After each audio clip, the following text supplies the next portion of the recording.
Hey, good afternoon to you. It is now 4:06 News Talk 105.9 WMAL, where we're making sense of the news.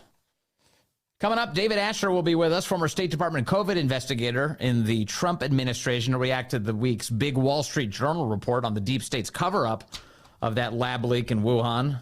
And then at 5:30, the great and mighty Neil Patel, co-founder of the Daily Caller, will be here. He'll chat with us about this immigration debate that's broken out on the right.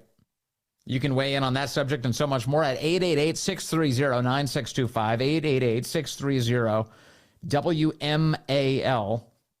Let's go to VJ, who's calling in from Oakton, Virginia, now on line 3. VJ, you are on the Vince Colonnese Show. Hello. Hey, Vince, how are you? So good, VJ. Good. So, as I was telling your call screener, I come from an Indian background. I was born in this country. My parents immigrated here in the late 60s, early 70s, just like a number of my aunts and uncles. And they went on to get advanced degrees, PhDs, MDs, so on and so forth. I actually have two daughters. My older daughter, who's 13 years old, is taking an interest in comp sci. So it's interesting. I'm in a juxtaposition here in the sense that, I want my daughter to be able to get a hard science degree and have a job. But then at the same time, a lot of the immigrants that are coming here for high-tech jobs, H-1B visas, they know their stuff. And I guess my question is, do we have enough American-born graduates from these programs, the hard sciences, the comp sci programs, the IT programs, in order to fulfill those jobs? I mean, you don't want to go to a quota system. You don't want like a DEI system. We are all against that. But what's the solution, I guess? It's a great question. Well, one thing is, for years, that the system, there's been a lot of people who are being pushed, Americans who are pushed towards, you should join computer science degrees. Go get a computer science degree.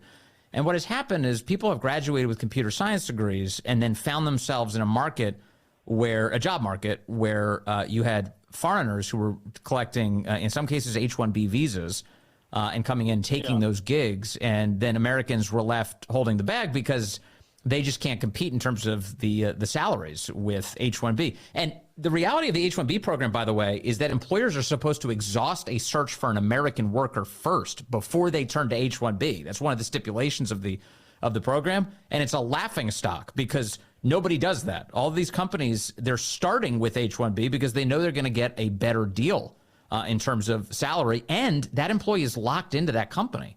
So they don't really have any sort of portability. Yeah. They don't have the freedom that an American worker does. In other words, they don't have leverage in those arrangements. And no, to your point, I guess two questions is, I apologize for interrupting you. It's okay. Who is going to enforce that within those individual companies, whether they go after H-1B visa candidates versus American candidates? Right. And sadly, if you are immigrating here from another country, and you're getting a lower wage and you're locked in and your employer tells you, hey, you got to work 5 years and perform to a certain, capacity. Otherwise we send you back, they put themselves in a disadvantage as well. So it's a very tough situation to be in. Yes, I totally agree with you. So, but we're in a situation here where you, as you explained, you're an American citizen. Your daughters are Americans. You've got an American family, and you're looking out for your interest, your family's interest. And so at a societal level, if you're doing that, what you should be thinking about, what all of us should be thinking about is, how does this work best for the country? And I agree with you. It should not be DEI. We shouldn't be just like forcing mediocrity on people who don't want it in their companies. That's not it at all. But it is, I don't think that it's a perfect analogy to match up the DEI ideology with caring about Americans first, because that is the priority of any sovereign, responsible country, to prioritize the needs of its citizens first and foremost.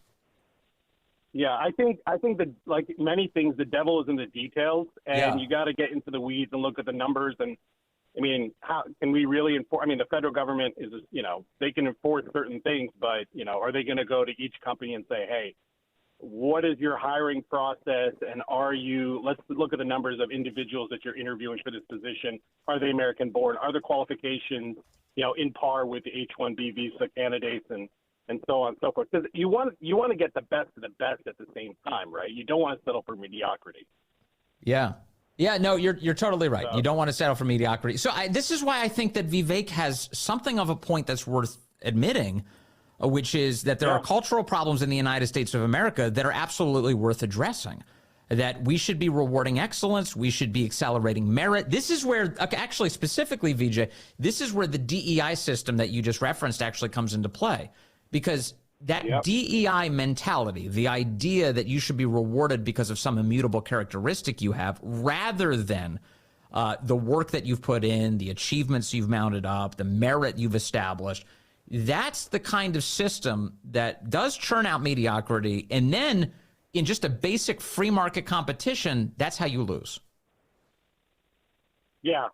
But then our graduates have to be able to measure up. And so I don't know if that's, you tackle that within the university education system or, supplemental, you want to have, whether it's H-1B or American graduates, you want them to be at the same par in terms of achievement and ability. But at the same time, like you said, and like I agree with, you want to look after American citizens, American residents first and foremost before looking at anyone else and bringing anyone else in. Yeah, and I've got friends of Indian descent, like Sagar Enjeti, who's on social media. You can find him on X, and he's talking about all of this. And guys like, I presume yourself, VJ, that have Indian backgrounds, Indian ancestry, they're not thinking about this from the perspective of what can we do to help Indians, or at least I don't think they are. They're thinking about what can I do to take care of Americans, take care of my family. Sure, of course. Yeah. So that's the interesting position that I find myself in when trying to work through this in my head too. Because at the end of the day, we also have to admit that the United States was born. One of the many unique things about this country is that we were born because of, and we excelled because of people coming in from all over the world. Yeah.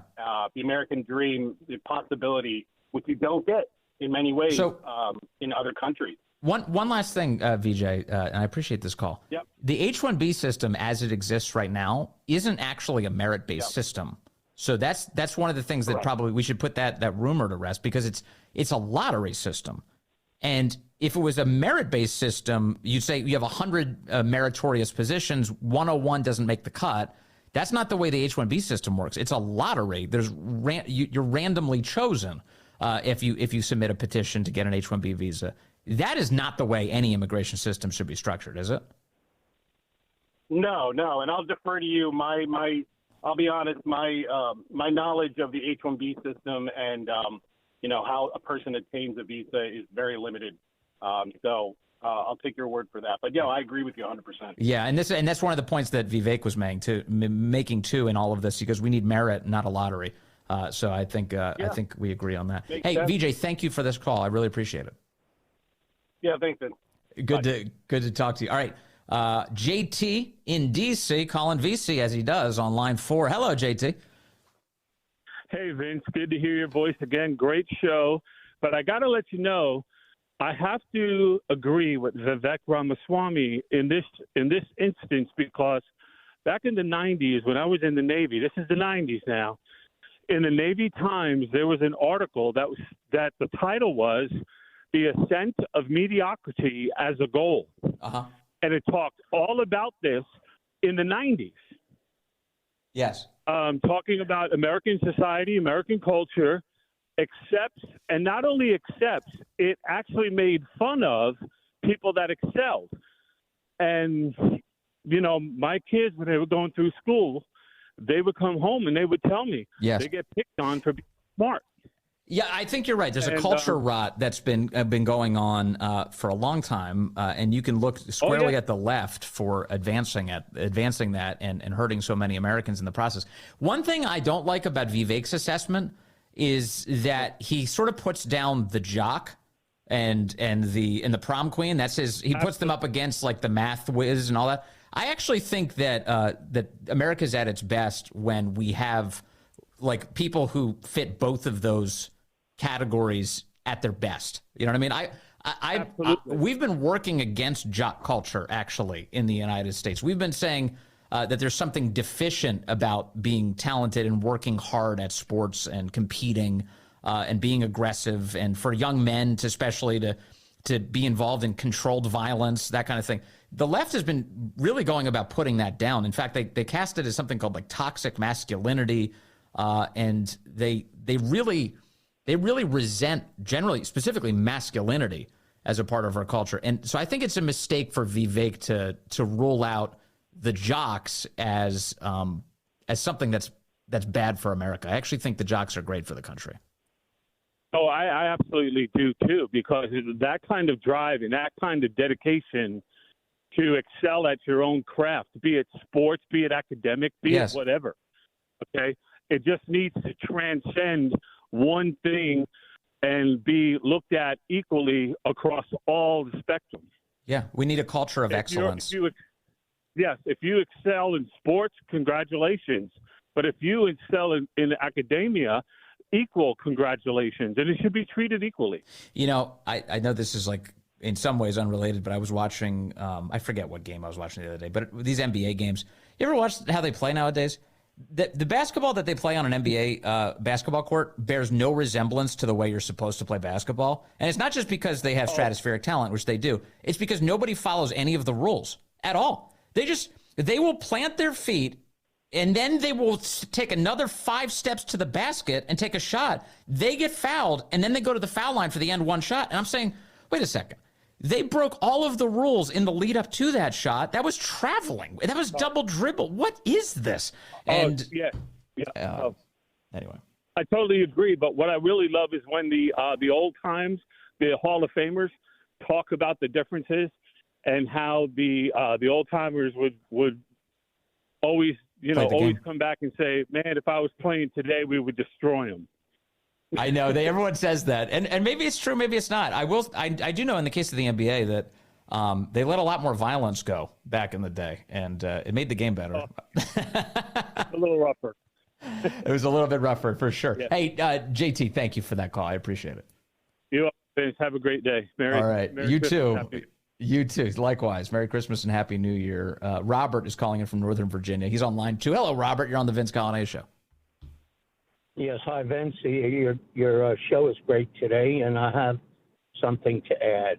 Yes, sir. I'm a high-tech worker, electronics engineer, software designer for over 30 years. I've worked for many companies, from the defense industry to the biomedical to the telecom, you name it. And what I've seen, the picture is so distorted by the people calling in with their generalizations that just melt down into meaninglessness when you really look at what's going on. What I mean is there was a book written by Michelle Mulligan and some other fellow called Sold Out a number of years ago about the H-1B visa scam. Mm-hmm. Again, this book was called Sold Out, an amazing book that elaborated all the details I suspected way back. Mm-hmm.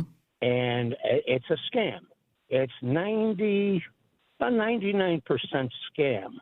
And it's all about reducing costs. I've worked with these high-tech workers from India, and some of them are very sharp. That is true. But do you think they really know their stuff? No. They're trained in courses on like Visual Basic, the .NET system, and the various basic things in software programming. But when you divert from anything else, they know nothing. Nothing. They're trained in basically not to be imaginative, not to be creative, but to pass tests on the most basic software skills, from word processing to PowerPoint slides to Microsoft product suites. Well, also that's basically it. Yeah, and Robert, they're entering into a market in which this is not a free market for labor. What we've been talking about today on the program with H-1B specifically is it's a rigged arrangement, one in which the employee, whether they're Indian or anybody else who's receiving an H-1B, is paid a lower wage, is locked into that company, has no leverage whatsoever in those negotiations, and that's done both at the expense of the person they hired and the American worker who doesn't get that job. Believe me, I've seen that firsthand, many times. And I had to defend one guy who I liked. Yeah. Because there was a bunch of anti-Semites, and this guy was a Jewish fellow from Russia, Moscow and Kiev. They imported, and I was in charge of these people, and they wanted to throw him back to Russia if he didn't, well, let's just say, be dishonest. And Wow. I defended him, and I wound up quitting. But the bottom line is, it's all about money. And when you have these billionaires, and by the way, I'm very pro-Trump. Yeah. But when you surround yourselves with billionaires, you are not going to be all that concerned with the common worker. You're going to be concerned with your P&L, your bottom line, and your stock price. And that's it. Everything else is smoke and mirrors. So this Ramaswamy, hundreds of millions by scamming stockholders, knowing that the trials were going to fail. This guy's a fraud. Even though I agree with his thing about woke. I agree with him. But the man is a fraud. Well, Robert, I appreciate your call and your passion, sir. Good to have you on the show today. Thank you for calling in. A lot of big stories this week. For a Christmas week, usually Christmas is a slow week. Not this year. Not this year. The Wall Street Journal with a big report on how the deep state has been working very hard to suffocate all of the evidence that points directly at a lab leak for COVID, that the Wuhan Institute of Virology, funded by American taxpayers without your knowledge, was the source of all of this. The intelligence blob, as the Daily Caller puts it, was boxing out all the lab leak people who wanted to tell the truth to the American people, who wanted to even tell Joe Biden. But they stopped them. They stopped them. You can't tell Joe. He might tell someone else. That was the big plan. That was the conspiracy. That was the cover-up. We will talk about this week's breaking news coming up with David Asher, who really is among the most important people when it comes to digging into this. He did it for the Trump administration. He stayed on that bone after he was out, and he'll tell us what he thinks of this big Wall Street Journal report when he joins us just moments from now. Stay with us here on the Vince Coglianese Show. Hey, good afternoon to you. 435 here, News Talk 105.9 WMAL, where we are making sense of the news. Coming up on the program, Neil Patel will be with us, the co-founder and publisher of the Daily Caller. We'll talk to him about this big H-1B visa debate. He's a smart guy with a lot to say on the subject. We'll talk to him at 5:30, and you can join us at 888-630-9625, 888-630-WMAL. COVID came from a lab in Wuhan. I think that's as clear as anything could possibly be. And the United States government paid for it. Without your knowledge, they took your money and they paid to make a virus more infectious and deadly to human beings in the same lab where the Chinese military was operating. Excellent work, everybody. But now we find out this week, the Wall Street Journal reports that during the Biden era, that government officials were blocking anybody who within the government who had evidence in front of them demonstrating that it was indeed a lab leak from getting to the White House to share that with President Joe Biden in a key August 2021 briefing that he had ordered. He wanted to know about the origins of the pandemic. And then when a bunch of people within the government said it came from that lab, they were blocked from telling him. For more on this story, I want to turn to a guy who we've turned to so frequently because he's been digging into it for years. David Asher joins us again. He's a senior fellow at the Hudson Institute and a former State Department COVID investigator. David, great to have you back with us. Thanks, as always. Okay, so the Wall Street Journal piece today, I won't say it moved the ball forward in a huge way. You could speak better to this than I can. But it does tell us that the cover-up continued into Biden's administration, as government officials were blocking even FBI scientists who said, hey, this came from that lab in Wuhan, from telling anybody in the White House. What do you make of it?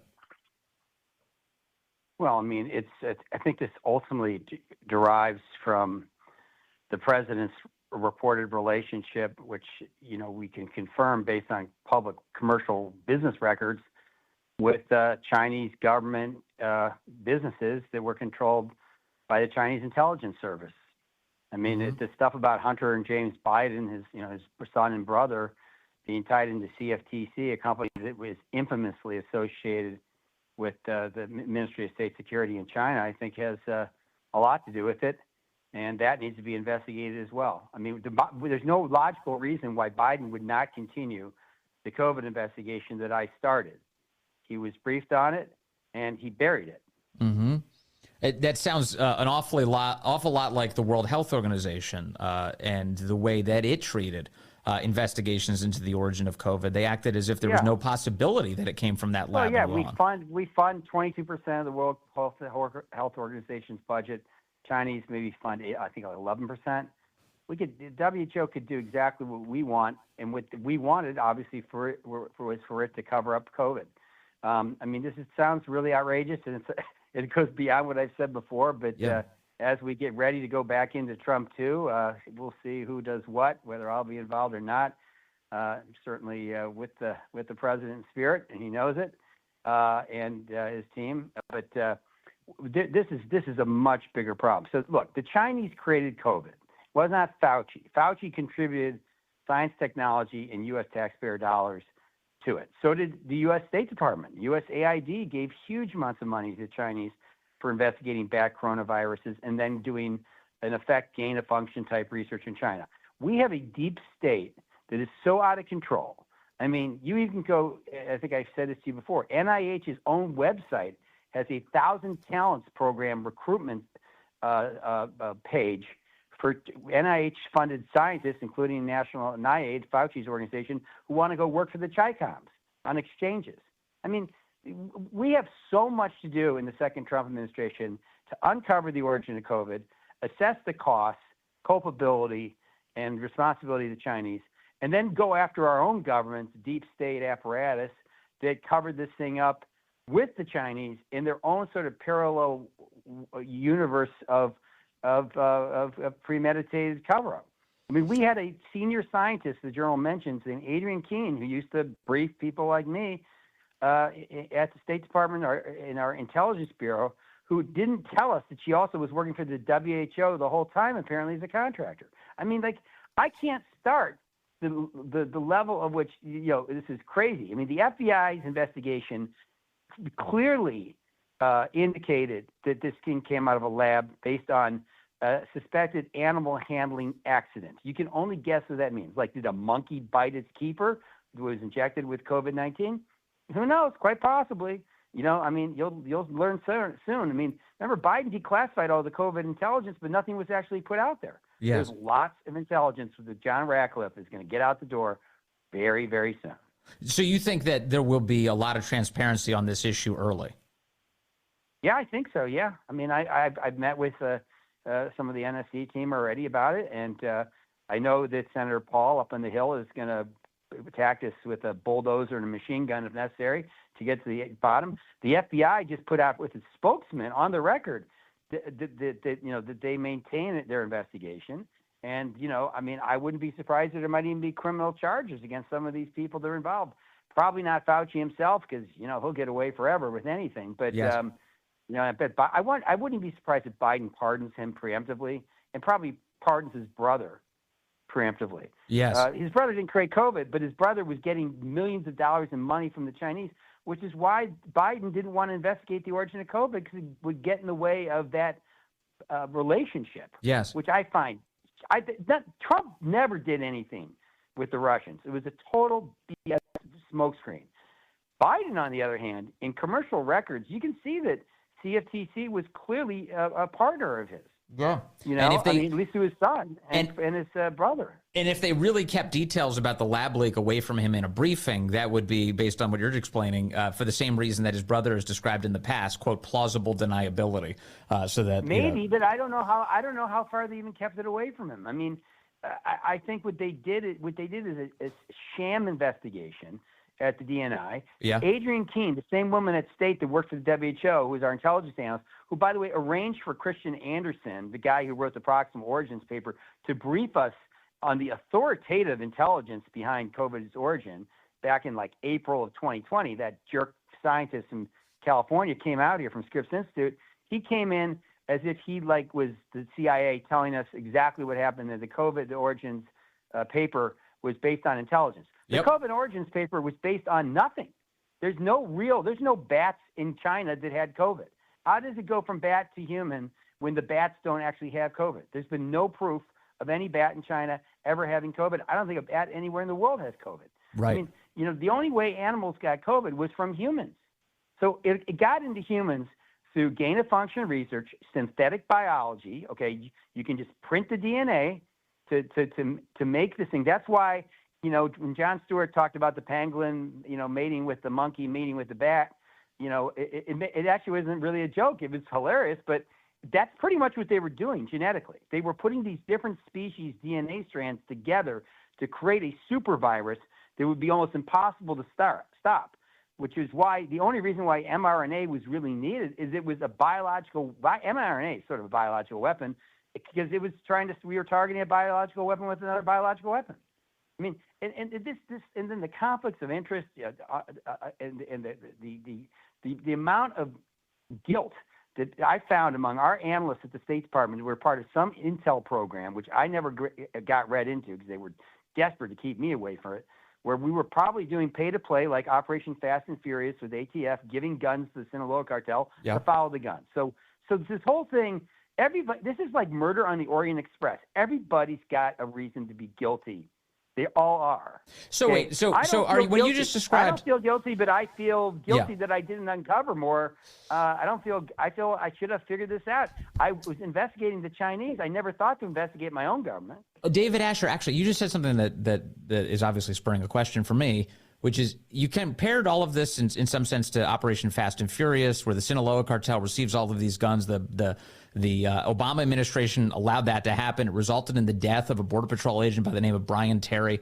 COVID, the Wuhan Institute of Virology is receiving all of this American taxpayer money. Is it your view at all that part of that could have been that let's see what the Chinese are attempting to do there? This is us trying to stay ahead of their. I think it's almost undoubted. Ralph Barrick had a top secret intelligence clearance. How the hell did he have that? The guy who was the world expert on coronavirus down at University of North Carolina. The guy who's only done an interview. He's never actually testified under oath in front of Congress, and he's going to have to. That guy Daszak, did a sham testimony. Fauci lied and lied and lied. I mean, no, this is going to change very, very soon. So you think they lost control of us? The FBI is sitting on a huge case file. They interviewed over 200 people. They did it. They ran a criminal investigation in effect. So, maybe we're going to see criminal charges. I hope so. Yeah. Because somebody in the U.S. government needs to be blamed. I mean, my own acting undersecretary told us to stop this thing because it would come back to blow up in his face. So I said, what did you do? Well, I found out later he had been the director, the WMD director, including for biology, at the NSC when the gain-of-function ban was lifted in the first week or 2 weeks of the Trump administration. So he basically approved it, and then he approved all the secret research dollars that were going in and the unclassified research dollars that were going in. We were essentially allowing WMD and WMD to be transferred in the form of transgenic, genetically engineered mice with human lungs, which you can use to run these crazy experiments. Yes, including unsupervised. We gave them the keys to the kingdom for this thing called no-seum technology that Ralph Barrick down in Carolina, a professor, invented, where you can cover up the genetic alteration of a virus so you cannot identify it as having been synthetically created. Why would you do that unless you're running a bioweapons program? Why would we give it to them? I mean, that was illegal. I told Barrick when I interviewed him, I said, I consider what you did a violation of our Arms Control and Disarmament Act, that you violated our non-proliferation treaty. And he actually sort of freaked out. I mean, he was pretty worried. And then I told him, are you sure you didn't contribute to a Chinese biological weapons program without knowing it? Or did you know it? Well, man, he started melting down. And that guy's pretty strong. I bet. I'm telling you, this thing is, I just pray to get myself back involved. And we've got a whole team of us that we are ready to go. We all have top secret SCI clearances. We're still cleared, hot and good. And we will help President Trump get to the bottom of this. And then we got to stop what the Chinese are doing now. I just put out a paper last month. It's a pre-publication site on synthetic Nipah virus they're developing. It's like 50 to 80% deadly at the Wuhan Institute of Virology. Just wait till that leaks out. Then we're all going to die. Holy cow. Okay, I didn't even expect that last sentence, but here we are. So you're saying the Wuhan Institute of Virology is still operational today and is working on a synthetic Absolutely. Nipah virus? They're doing on synthetics, and they're still doing coronavirus research, but they're working hard on Nipah. Steve Quay and Ryan Clark and a bunch of other people that have been working on this stuff for years on biological weapons in China. We figured out based on their papers published in Chinese, because some of us can read Chinese, okay, since it sort of helps you read Chinese.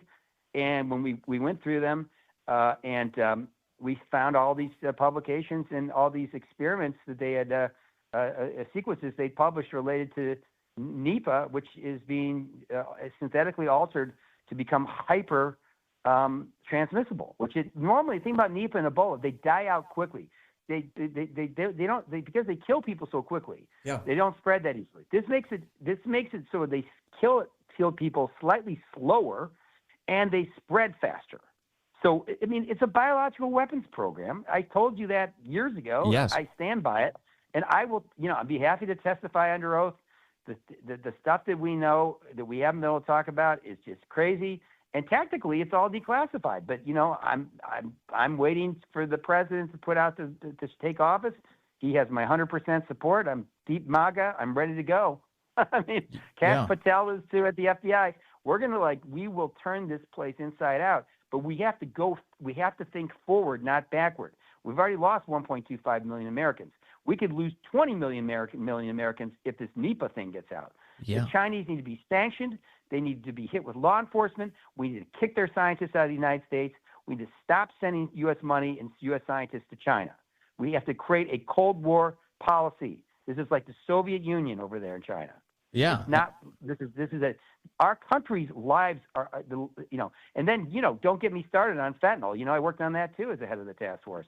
The Chinese are, engaged in mass murder, and nobody seems to care. Yeah, and the thing, and we'll have to have you back on this subject, but the Chinese control the whole supply chain of fentanyl into the United States, and very few people are even aware of that. Absolutely. I worked with the DEA for 7 years on it. I know all about it. Yeah. I mean, and they're laundering all the money. 95% of all the money is being picked up by Chinese money laundering organizations in the U.S. for the Sinaloa and New Jalisco cartels. That's how you know they're guilty, because it's the money. The money is what has to be targeted. And we never have even sanctioned a bank in Mexico, let alone China, for drug trafficking and money laundering. They have it up to their eyeballs. So, David Asher, to talk about in the future. I know we've got a lot to talk about, man. Every time I talk to you, my head's spinning in a good way. Thank you very much. Always good to talk to you, sir. Have a happy New Year, and I hope you can keep contributing to this country. We at Hudson Institute say thank you, and I hope I can get in myself and help out at least in some way. Thanks. Yeah, bye-bye. Me too. Thank you. There he is, David Asher, guy. He's still a COVID investigator. He did it for Trump. He's doing it for all of us, and he wants to do it again. You hear him say it right there. All right. Always love having David Asher on. Man, he comes in hot, and rightfully so. I got to say, that Operation Fast and Furious analogy was eye-opening for me. I mean, I've been covering the details of the lab leak for many years, but I hadn't heard anyone describe this as a basically reckless U.S. government surveillance project gone completely sideways. In Operation Fast and Furious, the Obama administration had so much hubris, they thought they could track the movement of guns into Mexico to the cartels. They lost track of those guns, which were then turned against a Border Patrol agent, Brian Terry. He died as a result of all of that. Didn't have to happen. The Obama administration allowed it to happen, and it rightly became a huge scandal, resulted in Eric Holder being held in contempt of Congress, and then, of course, not being prosecuted because he's the AG. He doesn't have to prosecute himself. And then no subsequent attorney general going after him either. But the idea that this was a government spy operation, they thought they could spy on China this way, that went completely sideways to the point of actually funding the creation of the virus. Amazing. Just amazing. I hope David Asher gets another crack at this within the government. And certainly whoever does this for the Trump administration, we deserve all the clear answers we can possibly get. Let me see. I've got Carlo calling in from Arlington now, line 1. Hello, Carlo. You're on the Vince Coglianese Show. Hey, Vince. When the COVID first started, Tucker Carlson had this Chinese virologist on his program, and probably at great risk to her life. And she said unequivocally that COVID started in the Wuhan lab. And then after a while, when people actually started believing it, then toward the end, she came back on the show and repeated it. Yes. But I mean, she right from the start, she said this is where it came from. But of course, people on the left don't want to hear that. So no, they don't. In fact, I just looked up her name because I had forgotten it, but I remember her. Her name's Li Mengyan, Chinese virologist, and she had to escape China. She fled in April of 2020, and she had all of this documentation, research, evidence of the lab origin of COVID, and of course, the American news media didn't want to touch her, the legacy press, but Tucker Carlson did. He said, "Come on, tell your story," and she did. And history has proven her correct. And once again, just a sign of how little the legacy press in America has your interest at heart. And when they get to it, it's always way too late. Certainly the case in this horrific saga. Hey, coming up in the next hour, Neil Patel will be with us from the Daily Caller. He's Tucker's business partner. We'll talk to him about this big immigration debate playing out on the right and so much more all ahead on the Vince Colonnese Show.